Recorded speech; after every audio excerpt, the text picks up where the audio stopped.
দেখুন, NRC citizenship issue যারাই ওঠায় সেটা তাদের জন্য রাজনৈতিক মুদ্রা, তাদের জন্য রাজনৈতিক ফায়দা লুটার একটা মুদ্রা মাত্র, আর কোনো কিছু নেই, তার মধ্যে কোনো কিছু নেই।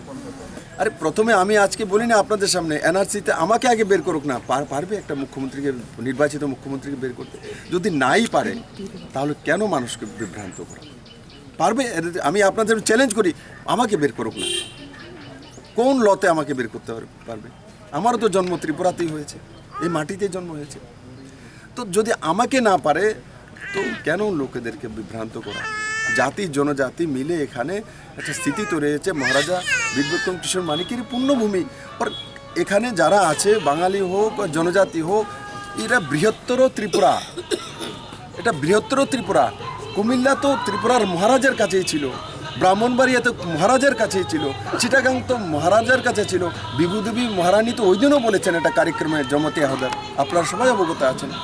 তো ওনারা কারা এখন চলে এসছেন যে ওনারা এখন ত্রিপুরার ম্যাপ নির্ণয় করছেন? ওনারা কেন রাজনীতিতে এসছেন?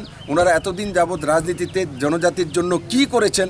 আমি আপনাদের মাধ্যমে ওনাদেরকে প্রশ্ন করি, আপনারা তো জনজাতি দরদি নেতা, তো জনজাতির জন্য কি করেছেন একবার আমার সামনে এসে বলুন।